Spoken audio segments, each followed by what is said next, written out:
Thank you very much. We have a little heartbreak for Team WE, fans of the LPL, as the comeback victory comes through for SKT off of a slightly rough start. But here's the thing. We were talking about a perfect tournament for SKT. All of a sudden, we're starting to see, okay, both with G2 and here with Team WE, there are ways to get advantages against this squad. The real question is if anyone can carry it through an entire game.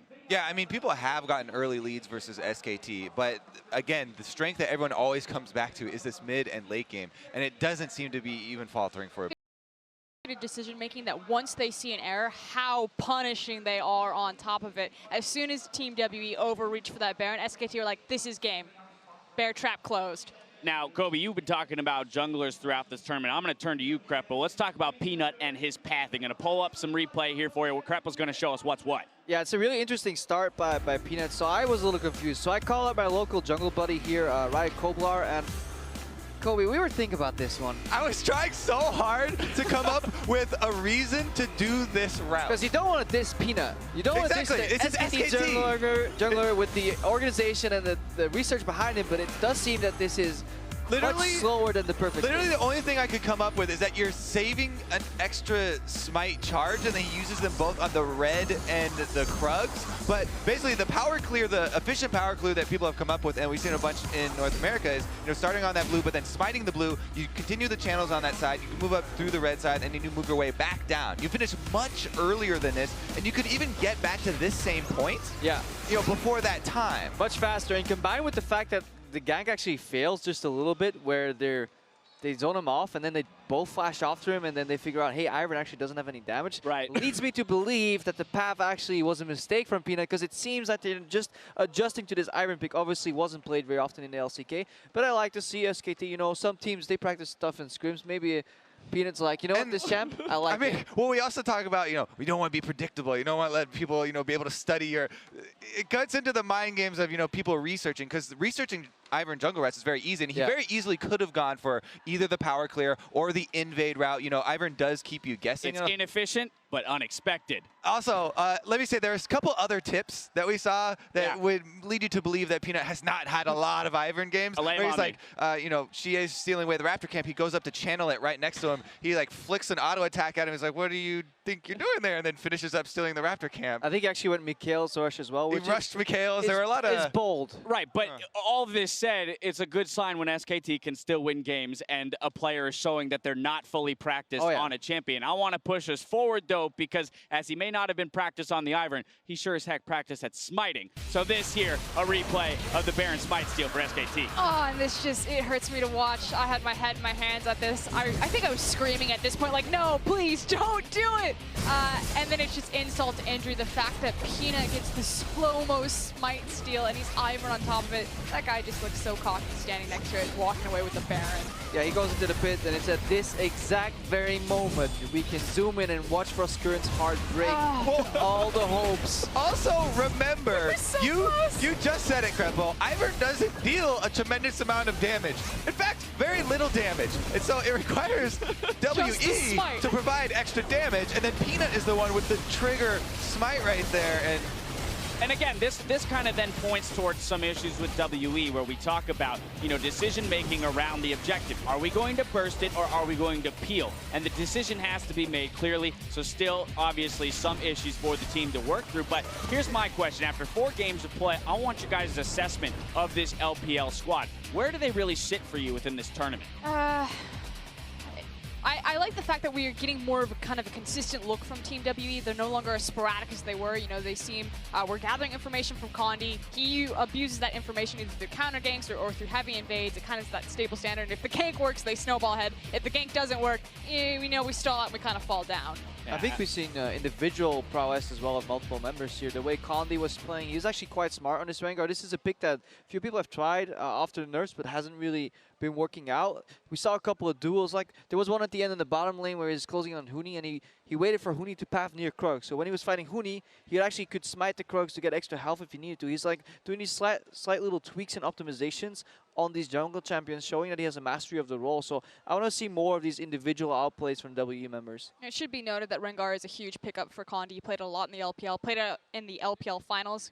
He also faced a Twitch, and he got to blow up Uzi. Unfortunately, Bang, very different Twitch, jumped on that one, regretted it. Yeah, opens up right next to him because he's got Faker's Shockwave ready to go and gave him some confidence. But yeah, there were definitely some differences there. All right, so we talk about Team W a bit. Let's go back over to SKT. I want to talk about Huni specifically in the top lane. You hear Zale talking about it. He feels that, you know, the pressure that Huni was able to create in the side lanes is what allowed them to stick in the game as long as they did and eventually get that smite steal, which really put him back into it. I know that we want to talk about like Huni, and I agree, but I We can come back to it. The unsung hero for me on SKT was actually Wolf on that Nami. Every single time I see this guy play Nami, I'm always incredibly impressed with that. He's his mid lane plays, you know, how he sets up his tidal wave, and he kind of herds you or leads you into a perfect bubble. He was constantly chaining these CCs in the Baron fight.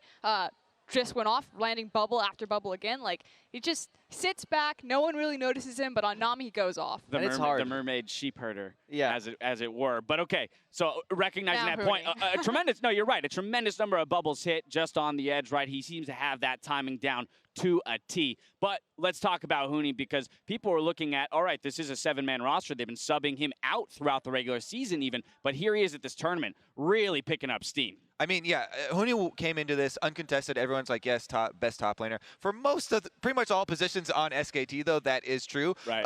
But for Huni, it's more people are familiar with Huni and the different styles that he has shown. So the versatility that he also brings, you know, and the reputation that he does bring as well, definitely lend a lot of power there. Yeah, and it's also the evolution, the fact that we are so comfortable with him. We've got to see him pretty much kind of like grow up and play all these different styles and become this all-encompassing top laner. All right, he's been from every region, essentially, so he's got fans across the globe. Right now, though, we're going to hand it off to Shox, who is standing by with SKT's jungler. Thanks, guys. I am joined here by Peanut Jungler for SKT after yet another victory for them, and pulling out the Ifrin, which is a pick that we haven't even seen a lot in the LCK overall. So if you had to give yourself a score on how you played on Ifrin in this game, what would it be and why? 오늘 피넛 선수는 LCK에서도 별로 안 보여준 픽을 안 한 아이번 픽을 하셨는데 오늘 피넛 선수의 아이번 픽을 스스로 평점 매긴다면 어떤 거 같나요? 본인의 활약이. 그냥 평점은 노말이고요. 노말 평범했고 그냥 저는 잘한 거는 그냥 바론 스틸이랑 마지막에 제 미카엘로 준식이 형을 살렸거든요. 그래서 그 두 개가 잘한 것 같아요. 네. I think my overall performance is mediocre, normal, average play. But the two things I did well is stealing Baron and saving Bang in the last team fight. Well, I heard you speaking right before the interview that you were asking, oh, did I get the MVP for that move? How important was it in the game? Because it was not like it was a super convincing lead for you guys for a long time. It was a fighting game or a close game. 이제 피넛 선수가 이제 인터뷰 전에 바론 스틸에 대해 얘기한 걸 들었었는데 그럼 피넛 선수 생각에는 그 바론 스틸한 장면이 경기에 얼마나 큰 영향을 끼쳤나요? 예를 들어 그 전까지는 사실은 그렇게 SKT 앞서가지 않았었는데 그 바론 스틸이 기점이 된 건지 뭐 어떻게 생각하시나요? 일단 네 바론 스틸이 저는 개인적으로 기준이 저희가 유리하게 시작하는 이제 바뀐 기준점이라 생각하고 이제 훈이랑 게임 끝나고 이제 바론 스틸 못했으면 좀 빡이었겠는데 뭐 좀 힘들었겠는데 네 그런 이야기 했던 것 같아요.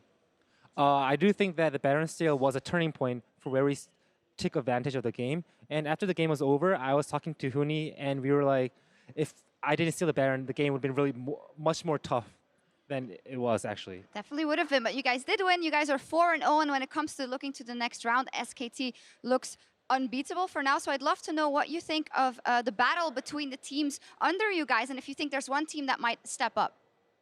지금 SKT는 무패로 지금 4강에 점점 다가서고 있지만 사실 나머지 팀들은 점점 되게 진흙탕 싸움에서 지금 접전을 펼치고 있는데 피넛 선수 생각에는 나머지 5개 팀 중에서 어떤 팀이 이 진흙탕 싸움에서 벗어날 수 있다 생각하시나요? 더 잘할 수 있을 것 같은지. 총 몇 팀이 올라오는 거죠? 이게? 이제 총 4강, 그러니까 3팀이 더 올라가죠. 3팀이면 저는 G2랑 FW랑 WE가 올라올 것 같아요. 네.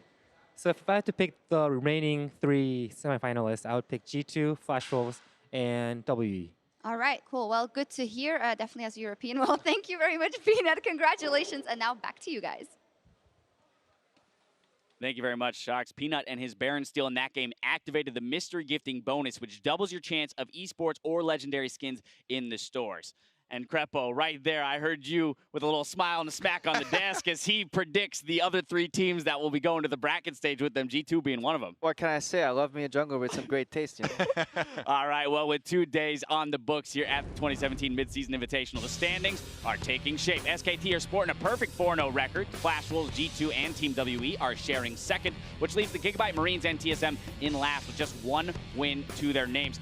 What is your impressions of these standings? I mean, obviously people have their, power rankings coming in, and to some degree they're starting to mirror that actually after day 2. I don't think they mean too much just yet. We're at day 2. There's 10 games each, 3 more days to be played, and we've seen that any predictions, especially on the analyst desk here, seems to curse a lot of these teams. So I think we need to hold our horses until maybe like the end of tomorrow. I like that plan. Now, throughout the Midseason Invitational, we've been asking you to show your regional pride. And right now, the Brazilian fans, no surprise here, are leading the fandom battle. Second place goes to Latin America North, and third to the Garena Premier League. All of our regions seem to be absent from that list. So you guys got to step it up, because I wouldn't mind an IP boost for myself. All right, there are still 3 days left in groups to shake things up here in Rio, and the competition continues tomorrow with a transatlantic clash between Europe's G2 Esports and North America's TSM. Then Flash will get their shot at SK Telecom T1, and Gigabyte Marines will go up against Team WE. All right, let's talk about this first matchup. We got Kreppel, we got Kobe on the desk. We got to talk about NA versus EU. All love here. I mean, Peanut has already informed me that G2 will be the team moving on. Can't argue with that, man, right?